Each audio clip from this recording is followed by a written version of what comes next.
kisah penciptaan dunia dan peradaban dalam mitologi Mesopotamia hingga cerita epos Gilgamesh.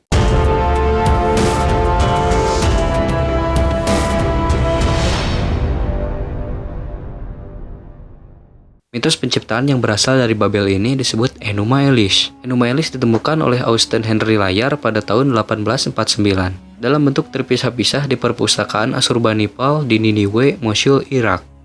Enuma Elish memiliki sekitar 1000 baris dan dicatat dalam bahasa Akkadia pada 7 tablet tanah liat. Masing-masing memiliki antara 115 dan 117 baris teks. Bagian besar dari tablet 5 tidak pernah pulih. Ada kekosongan dalam manuskrip, namun secara keseluruhan teks selesai. Salinan duplikat dari tablet 5 telah ditemukan di Sultan Tepe, Uzirina kuno, dekat kota modern Sanliurfa di Turki. Pada awalnya hanya ada 2 dewa yang berputar-putar dalam kekacauan. Dari pusaran ini air terbagi menjadi 2. Ada air tawar yang mewakili Apsu dan air laut sebagai Dewi Tiamat. Keduanya tinggal bersama sebagai suami istri dan melahirkan makhluk-makhluk ilahi generasi kedua. Tak lama kemudian Dewa Apsu mengalami insomnia karena dewa-dewi muda sangat berisik. Ia sama sekali tidak dapat tidur. Ia ingin membunuh mereka sekalipun istrinya Tiamat sangat memprotesnya. Sang Perdana Menteri yaitu Mumu sangat setuju dengan rencana Apsu yang ingin menghancurkan mereka. Dalam upaya menghentikan tindakan ini, Tiamat memperingati Ea, dewa yang paling kuat di antara dewa-dewa lainnya. Namun sebelum ia melakukannya, Ea, dewa kebijaksanaan dan dewa sihir, memantarai Apsu sehingga tertidur dan membunuhnya. Karena tidak mau dikalahkan, Tiamat merencanakan pembalasan terhadap pembunuh suaminya dan siapapun yang membantunya. Tindakan pertamanya ialah mengawini suami kedua, yaitu Kingu. Lalu Tiamat menciptakan 11 monster untuk membantunya memenangkan perang dan mengangkat Kingu, suami barunya, menjadi Supreme Dominion, sang penguasa utama. Tiamat menghadiahkan Kingu dengan Tablet of Destiny atau tablet takdir yang melegitimasi aturan dewa dan mengontrol takdir. Pada saat ini, para dewa meminta Dewa Marduk untuk menyelamatkan mereka, dan Marduk pun dengan senang hati menerima tantangan itu. Tapi dengan syarat bahwa jika ia menang melawan Tiamat, mereka harus menjadikan dia pemimpin atas semua dewa. Singkat cerita, konfrontasi antara Marduk dan Dewa Tiamat berakhir dengan kemenangan yang gemilang untuk Marduk. Ia membunuh Tiamat dengan cara menembaknya dengan panah yang membelahnya menjadi 2, lalu ia menawan para pengikut Tiamat dan menjadikan mereka budaknya. Dari matanya mengalir sungai Tigris dan sungai Efrat. Lalu ia memotong mayat Tiamat menjadi 2 bagian, serta menciptakan langit dari separuh mayat itu dan menciptakan bumi dari separuh bagian lainnya. Lalu ia memerintahkan mereka yang tadinya mendukung Tiamat untuk mengurus bumi. Marduk kemudian menciptakan kalender, mengorganisir planet-planet, menciptakan bintang-bintang, dan mengatur bulan, matahari, serta cuaca. Kingu dituduh bersalah, lalu ia dibunuh. Lalu Marduk mengambil Tablet of Destiny milik Kingu. Dari darah Kingu, dia menciptakan manusia untuk dipekerjakan bagi para dewa.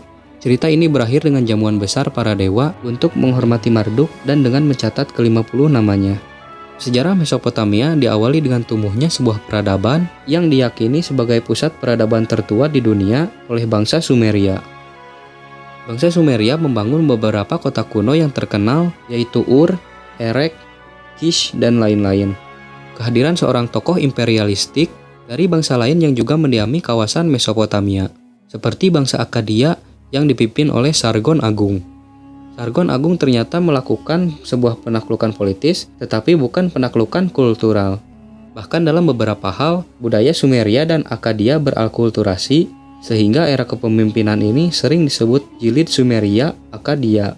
Campur tangan Sumeria tidak dapat diremehkan begitu saja. Pada saat Akkadia terdesak oleh bangsa Guti, bangsa Sumeria yang mendukung Akkadia, sehingga mereka masih dapat berkuasa di tanah antara 2 sungai-sungai itu. Ada 3 karya sastra Mesopotamia yang ditunjuk, yaitu Enuma Elish dari abad 17 sebelum Masehi, epos Gilgamesh abad 20 sebelum Masehi, dan Atrahasis abad 18-17 sebelum Masehi. Teks-teks itu cukup terkenal dan tersebar luas karena ditemukan dalam berbagai versi dan bahasa seperti versi Akkadia, Sumeria, Hittite, dan Asyur. Matthias Henze menunjukkan bahwa kegilaan Nebukadnezar dalam kitab Daniel mengacu pada epos Gilgamesh. Dia mengklaim bahwa penulis menggunakan unsur-unsur deskripsi Enkidu untuk melukis potret sarkastik dan mengejek Raja Babel. Sejarah Mesopotamia diawali dengan tumbuhnya sebuah peradaban yang diyakini sebagai pusat peradaban tertua di dunia oleh bangsa Sumeria. Awal mula epos Gilgamesh bermula dari sang pahlawan bersama kedua orang tuanya. Gilgamesh ini adalah seorang demigod atau setengah dewa. Dewi Ninsun yang dikenal karena kebijaksanaannya sebagai ibunya dan Raja Lugalbanda sebagai ayahnya. Gilgamesh adalah Raja Uruk. Dia membangun tembok di sekeliling kota Uruk dan dia juga membangun sebuah kuil untuk Anu, sang dewa langit, dan putrinya Ishtar, Dewi Cinta.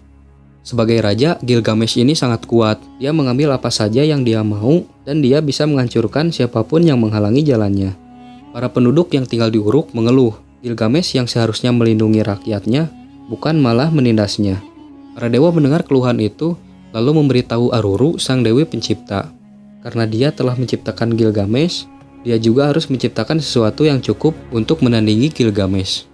Aruru kemudian mengambil tanah liat dan ludahnya sendiri, lalu menciptakan seorang pria yang bernama Enkidu. Ciri khas tubuhnya dipenuhi dengan bulu, dan Enkidu tinggal di hutan belantara dan ditemani oleh para hewan. Suatu saat ada pemburu yang melihat Enkidu di hutan. Lalu ayahnya menyuruhnya untuk menghadap Raja Gilgamesh untuk menyediakan sebuah umpan untuk mengalihkan perhatian Enkidu agar dia pergi. Gilgamesh selalu menyiapkan umpan, yaitu seorang wanita penghibur, dan hasilnya ternyata berhasil. Enkidu dan wanita itu melakukan hubungan intim selama 6 hari 7 malam. Ketika Enkidu selesai, ia kembali ke kawanan hewan. Akan tetapi para hewan mengendus bau Enkidu yang sudah berubah. Para hewan tidak terima dengan kehadiran Enkidu, lalu para hewan tersebut lari darinya. Pada akhirnya Enkidu tinggal sendirian, lalu dia kembali ke wanita penghibur tadi untuk menceritakan apa yang terjadi. Wanita ini bernama Shamat, lalu dia menghibur Enkidu dengan menceritakan indahnya kota Uruk. Ia juga menceritakan tentang kelakuan Gilgamesh yang sering memanfaatkan rakyatnya sendiri. Mendengar hal itu, Enkidu sangat antusias untuk segera pergi ke kota Uruk untuk menantang Raja Gilgamesh. Tetapi Shamat tahu bahwa Gilgamesh lebih kuat daripada Enki. Lalu dia memberi saran agar dia tidak melawannya, malah dia menyarankan untuk menemani Gilgamesh karena Gilgamesh juga sangat kesepian. Lalu ia menuntun Enkidu memasuki kota Uruk. Gilgamesh sendiri ternyata telah bermimpi tentang Enkidu selama 2 kali. Mimpi yang pertama ada sebuah meteor yang jatuh di lapangan Uruk. Gilgamesh tertarik kepada batu meteor itu seakan-akan batu meteor itu seorang wanita. Lalu ia mengangkat batu itu dan memberikannya kepada ibunya Ninsun. Mimpi yang kedua, ia menemukan sebuah kapak yang terletak di jalan. Orang-orang mengelilingi kapak itu dengan penuh kekaguman. Gilgamesh juga menyukai kapak itu, ia menganggapnya seperti istrinya sendiri. Kemudian dia membawa kapak itu dan menyimpannya di kaki ibunya. Lalu sang ibu berkata, baik batu dan kapak mewakili pria yang akan bersaing dengan Gilgamesh. Pria itu akan menjadi pendamping dan penasehatnya yang paling terpercaya dan akan menjadi teman dekatnya. Dan teman itu mempunyai kekuatan untuk menyelamatkannya. Suatu malam, Shamat dan Enkidu bermalam di sebuah kem gembala. Orang gembala ini kagum dengan ukuran, kekuatan, dan ketampanan Enkidu. Lalu mereka menyajikan makanan dan bir untuknya. Akan tetapi dia tidak tahu bahwa itu adalah sebuah makanan. Karena selama ini dia hanya memakan rumput dan minum susu langsung dari kawanan hewan yang ada di hutan tadi. Dia juga mendapat pakaian baru dan mengambil pedang untuk mengusir singa dan serigala untuk menjaga kawanan domba. Pada suatu hari ada seorang pria yang datang ke kem gembala, lalu Enkidu bertanya ke Shamat perihal orang itu. Pria ini kemudian menceritakan tentang dirinya ke Enkidu kalau dia sedang membawa persembahan ke acara pernikahan di Uruk. Acara pernikahan ini bukan acara pernikahan Gilgamesh. Tapi pria itu berkata bahwa Raja Gilgamesh itu diberi kesempatan untuk tidur dengan mempelai wanita sebelum mempelai pria. Mendengar hal itu, Enkidu sangat marah dan tidak sabar untuk menghadiri acara itu untuk menghadang Gilgamesh. Singkat cerita, Enkidu datang ke acara pernikahan itu, lalu dia menghadang Gilgamesh dan perkelahian pun tidak bisa dihindarkan. Mereka berkelahi sangat hebat sampai mengguncang kota Uruk. Akhirnya Gilgamesh terbukti lebih kuat, dia menggulingkan Enkidu ke tanah. Pada saat mereka selesai berkelahi, mereka langsung bermaaf-maafan. Dan Enkidu mengakui bahwa Gilgamesh lebih kuat dan memang pantas menjadi raja. Ibu Gilgamesh merestui persahabatan itu dan berkata bahwa Enkidu akan menjadi sahabat terbaik bagi Gilgamesh sekaligus menjadi orang kepercayaannya. Enkidu bercerita tentang monster mengerikan yang bernama Humbaba yang diciptakan oleh Enlil, dewa angin, bumi, dan udara untuk menjaga hutan cedar yang dilarang untuk dimasuki manusia.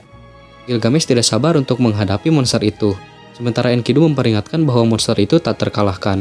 Gilgamesh tidak takut, bahkan kalau dia mati, dia akan dikenang karena keberaniannya. Dia meyakinkan Enkidu kalau mereka berhasil membunuh Humbaba, mereka akan sangat terkenal. Lalu Enkidu pun bergabung bersamanya dalam petualangan.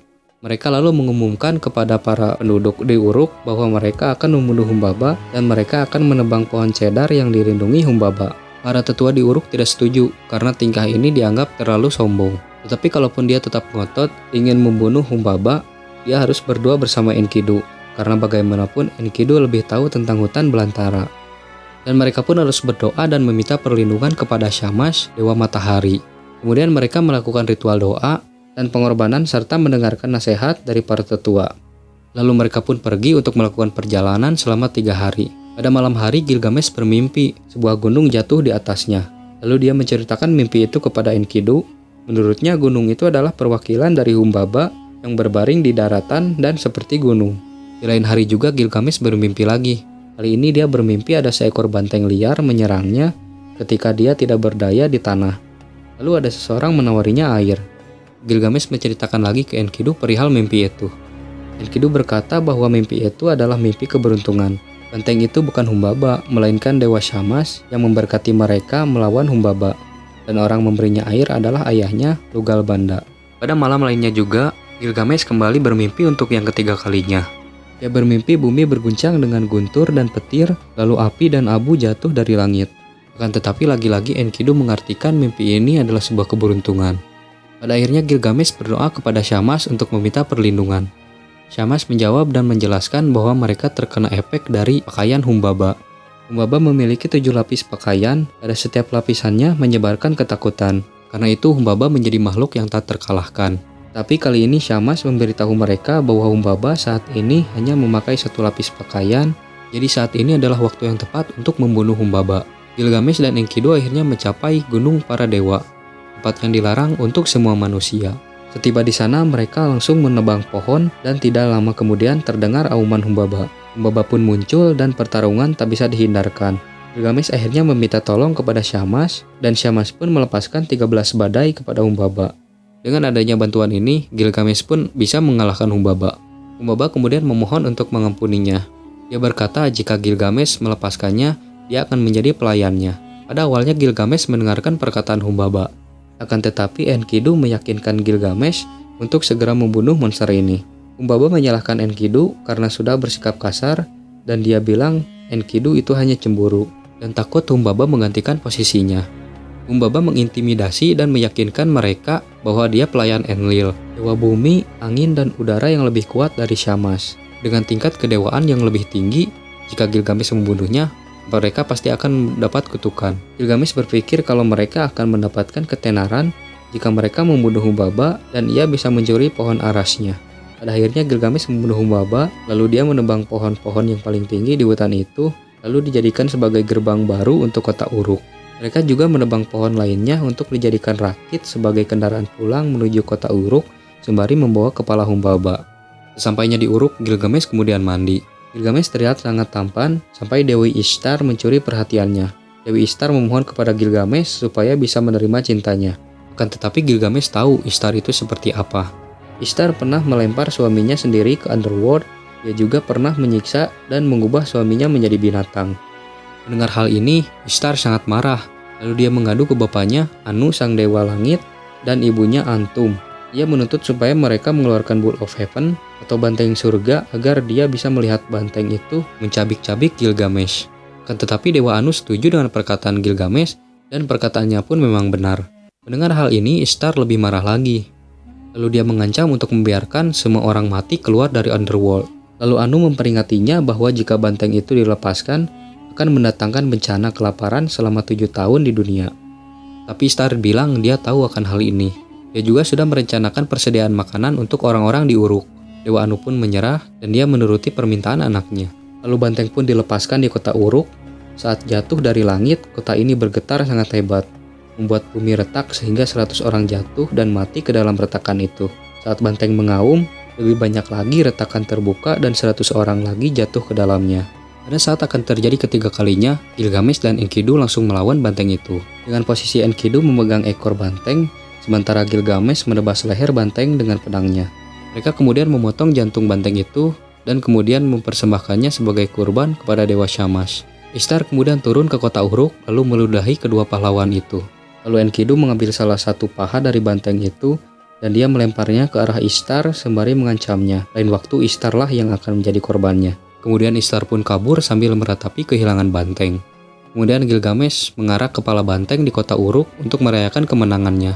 Pada malam hari Enkidu mimpi buruk. Dalam mimpi itu ia melihat para dewa berkumpul dan mendiskusikan untuk menentukan nasib mereka.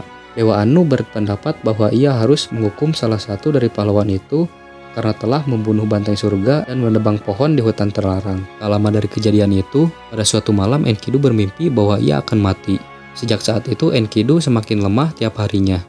Hingga akhirnya ia jatuh sakit sampai tidak bisa bangun lagi. Meskipun dengan kekuasaan yang ia miliki sebagai raja di sebuah negeri besar, Gilgamesh tidak bisa berbuat apapun untuk menyelamatkan hidup sahabatnya.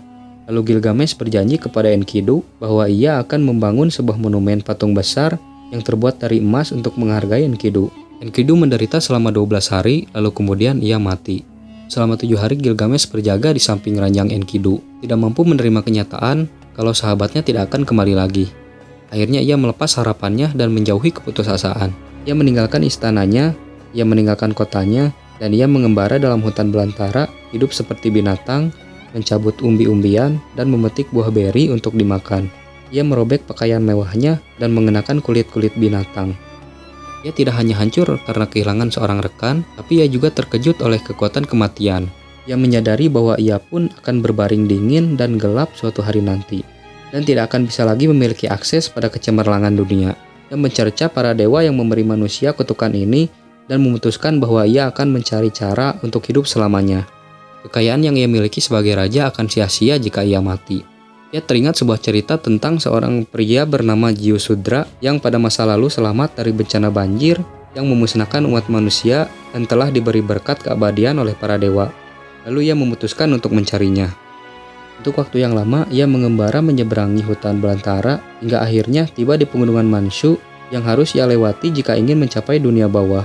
Jalannya dihalangi penjaga gunung yang mengerikan, separuh kalajengking raksasa dan separuh pria dan wanita. Lalu kalajengking itu bertanya, kenapa dia datang ke tempat yang jauh ini yang bahkan belum pernah dikunjungi manusia. Ia pun menceritakan perjalanannya untuk mencari keabadian. Pada awalnya kalajengking tidak mengizinkan Gilgamesh untuk lewat.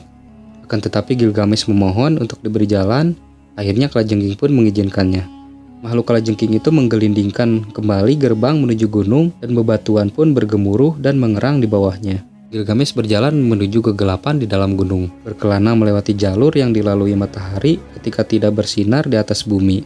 Jam demi jam ia berjalan ke dalam kegelapan yang semakin tebal dari yang pernah ia alami sebelumnya. Jam demi jam semangatnya menurun, keputusasaannya semakin terasa berat.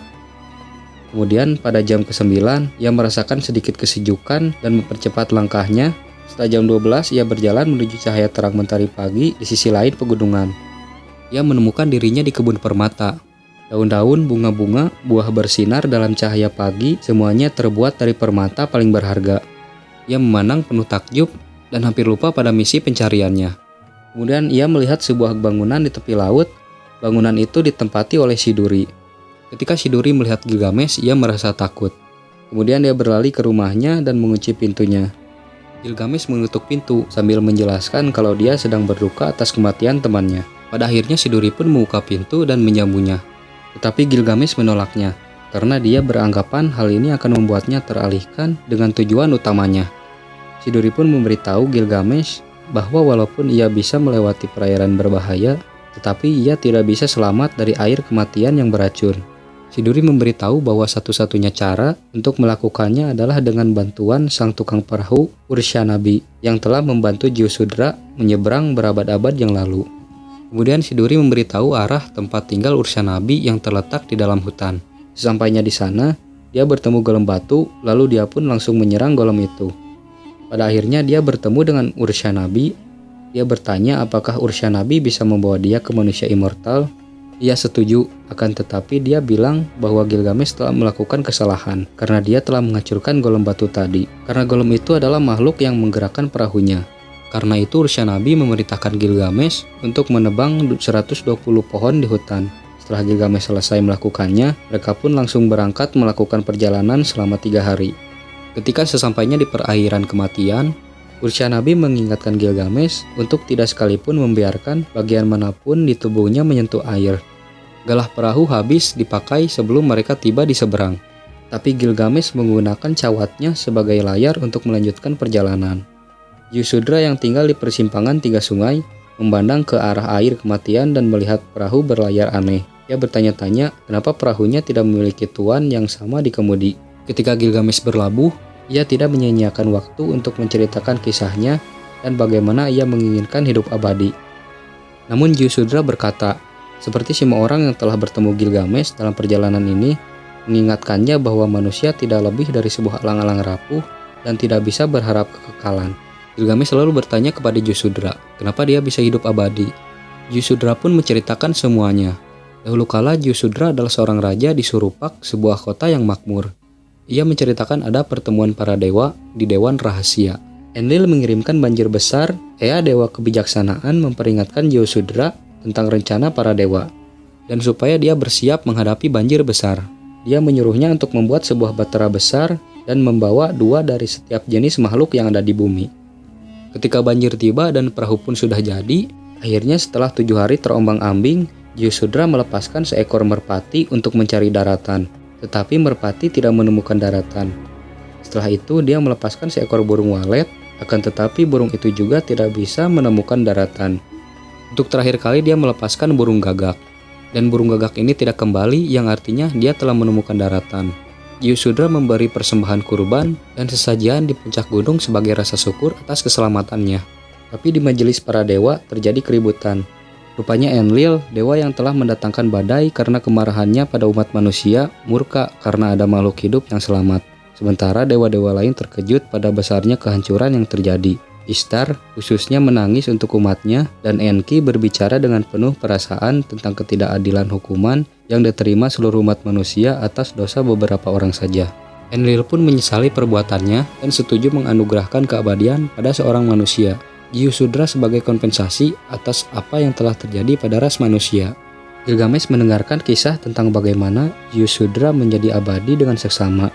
Jika seorang fana menjadi abadi, ia berpikir tentunya ada kemungkinan untuk seorang fana lain, terutama orang seperti dirinya, dia akan menjadi makhluk fana pertama yang menjadi abadi hanya dengan kemampuan kehendak semata. Setelah Yusudra selesai bercerita, Gilgamesh pun bertanya apakah dirinya pantas untuk menjadi dewa. Lalu Yusudra menjawabnya, kamu pantas menjadi dewa dan mendapatkan keabadian itu, tetapi dengan satu syarat, jika kamu bisa melewati 7 hari berturut-turut tanpa tidur. Gilgamesh menyombong bahwa tentu saja ia bisa bertahan selama 7 hari tanpa tidur. Ia pun tertidur pulas. Ia tertidur sampai 7 hari. Pada setiap harinya, istri Yusudra membuatkannya roti dan menyimpannya di sampingnya. Di hari ke-7 dia dibangunkan. Setelah bangun dia panik dan dia tidak mengakui karena telah ketiduran. Akan tetapi Yusudra mempunyai bukti. Ia menunjukkan roti dari hari pertama yang berjamur dan roti di hari ke-7 yang masih segar. Gilgamesh dipaksa untuk mengakui kekalahan dan Urshanabi diperintahkan untuk membawa Gilgamesh kembali melewati jalur yang sama. Yusudra memberi sang raja pakaian baru yang bersih dan Gilgamesh membersihkan dirinya sebelum pergi. Ketika berpisah, Yusudra tergerak untuk memberikannya sebuah hadiah. Ia memberitahu Gilgamesh salah satu rahasia para dewa. Rupanya memang ada sekuntum bunga yang menganugerahkan keabadian. Tapi bunga itu tumbuh di bawah laut, di mana tak ada seorang manusia pun bisa mengambilnya. Gilgamesh yang tidak merasa takut mengikat batu pada kakinya dan meluncur turun dari permukaan.